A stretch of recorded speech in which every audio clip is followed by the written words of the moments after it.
Hello, my name's Lisa Pinkham, and here's a story about remaining relational in anger.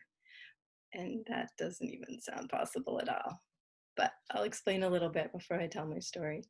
So, what we're trying to do is train ourselves so that when we feel intense emotions, we can return to joy within 90 seconds, meaning we recognize the emotion that we're feeling and we do everything we can to keep our whole brain on and working so that we can stay uh, in a place where we can relate to people and be and stay and act like our best true selves, even in an intense emotion.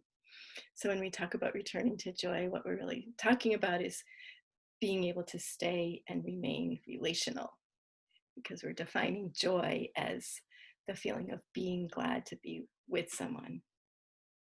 So, anger is a high energy emotion, and um, there's a lot of opportunities to feel that emotion during this pandemic and at this time where we are in history and with all of the access that we have to information. So, one of the benefits of being in a time where we have some social distance is it actually gives us some breathing space to learn how to remain relational in our anger when we're not face to face.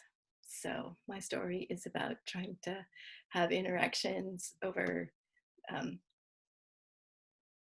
communicating by email or messenger or texting, those kind of things. So, I was in a conversation um, and I thought I had a great idea. I felt like my heart was in the right place. My intentions were really good. You know, we all want to just do something helpful and useful and purposeful during this challenging time.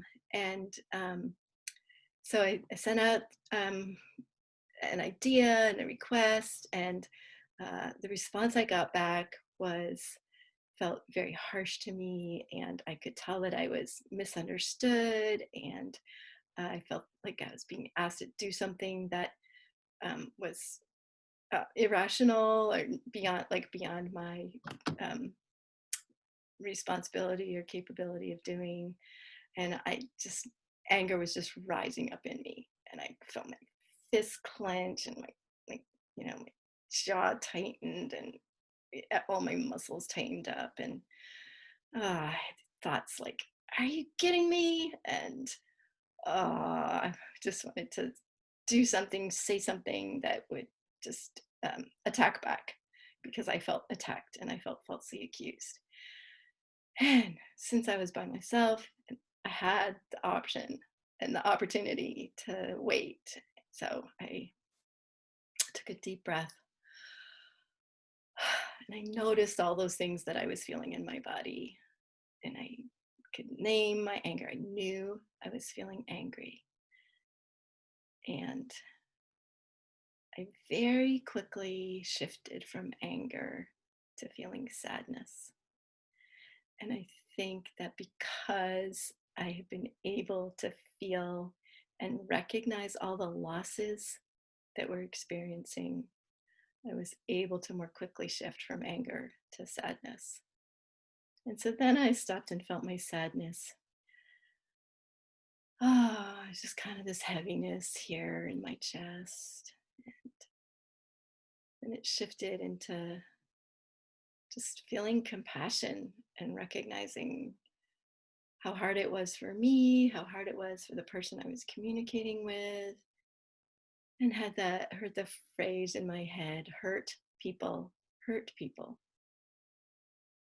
We don't want to hurt each other.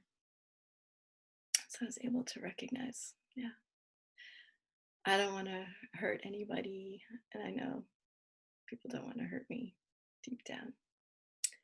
So after quieting, after feeling my sadness, I just put myself in that place of, if I were in the other person's shoes, what would be most helpful. So I wrote a message back and said, I'm so sorry. I did not intend for this to come across this way. I apologize, and I hope the next time we're able to interact um, by phone or face to face, we can fully resolve it.